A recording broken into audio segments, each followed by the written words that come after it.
The following is the description of the interface operation content. Enter the login system, and the option in the lower right corner is language selection. There are 10 national languages to choose from, and the option in the lower left corner is return.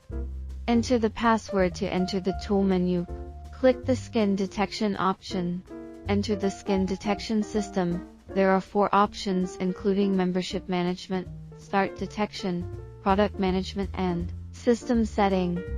Under normal circumstances, just click Start Detection, divided into 6 parts of the face for detection. Follow the above prompts to operate.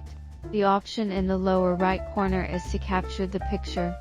Once the skin data is obtained, the skin data is analyzed. There are 6 different types of options at the top, and the analysis report for that type is in the middle.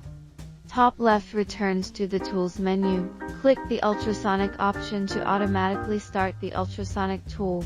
You can adjust the time, pause, energy, mode on the right side. Top left returns to the Tools menu. Click the Gold or F option to automatically activate the Gold or F tool.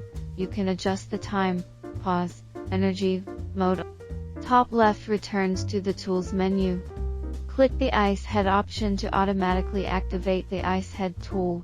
You can adjust the time, pause, and energy on the right side. Top left returns to the Tools menu. Click the Spade Knife option to automatically activate the Spade Knife. You can adjust the time, pause, energy and mode on the right side. Top left returns to the Tools menu. Click the Iron Bubble Pen option to automatically activate the Iron Bubble Pen tool. You can adjust the time, pause, and temperature on the right, or adjust the knob in front of the instrument. Below shows the status of the wastewater bottle. Top left returns to the Tools menu. Click the Iron Gun Pen option to automatically activate the Iron Gun Pen tool. You can adjust the time and pause on the right side. Top left returns to the Tools menu.